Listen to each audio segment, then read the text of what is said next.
নমস্কার and I welcome to national affairs. আজকে তোমাদের পরীক্ষার জন্য খুবই গুরুত্বপূর্ণ একটা টপিক। তবে টপিকটা শুরু করার আগে তোমাদের কাছে জিজ্ঞেস করব যথারীতি একটা কোশ্চেনটা হলো wire celebrates Chillai Kalan festivals? Option A Jammu Kashmir, option B Punjab, option C Karnataka, option D Kerala. Comment সেকশনে তোমরা এর উত্তরটা করো। যার উত্তর সঠিক হবে তাকে দিয়ে দেবো আমি একটা হার্ট রিয়াক্ট, এবং এর উত্তরটা আমি দিয়ে দেবো ভিডিওর শেষে। তো শুরু করছি আমাদের আজকের টপিক, সেটা হলো গেলেফু স্মার্ট সিটি প্রজেক্ট কিন্তু শুরু করলো ভুটানের রাজা। আচ্ছা, অ্যাকচুয়ালি ভুটানের যে গেলেফু, সেই গেলেফু শহরটা কোথায় অবস্থিত সেটা একবার তোমরা একটু দেখে নাও।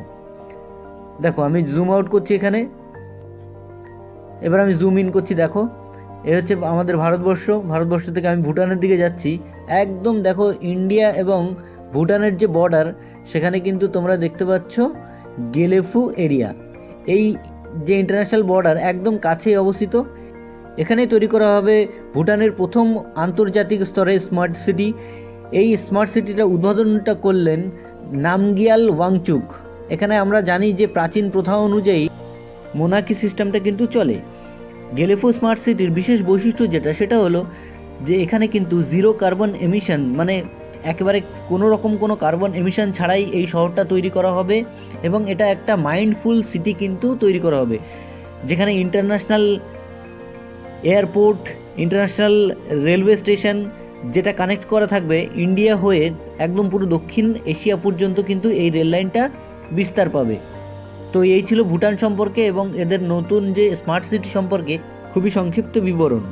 যেহেতু আমরা স্মার্ট সিটি নিয়ে কথা বলছি, সেহেতু আমাদের ইন্ডিয়ারও কিছু স্মার্ট সিটি আছে, তাদের সম্পর্কে কিছু ধারণা নিয়ে নাও। যেমন ভারতের প্রথম স্মার্ট সিটি কিন্তু উড়িষ্যার ভুবনেশ্বর শহর, এবং 100তম যে স্মার্ট সিটি সেটা কিন্তু মেঘালয়ের শিলং শহর। তো এবার আমরা চলে আসবো আমাদের কোশ্চেনটাতে। কোশ্চেনটা ছিল ওয়্যার সেলিব্রেটস চিল্লাই কালা ফেস্টিভ্যাল? তো সঠিক উত্তরটা এখানে হচ্ছে জম্মু কাশ্মীর। রিসেন্টলি বর্তমানে এত ঠান্ডা পড়েছে জম্মু কাশ্মীরে, সেই জন্যই এখানে কিন্তু পালন করা হচ্ছে চিল্লাই কালা ফেস্টিভ্যাল।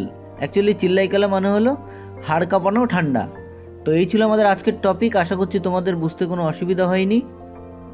সামনে কোনো একটা ইম্পর্টেন্ট টপিক নিয়ে এসে আমি আবার হাজির হব। সো ততক্ষণ পর্যন্ত বাই।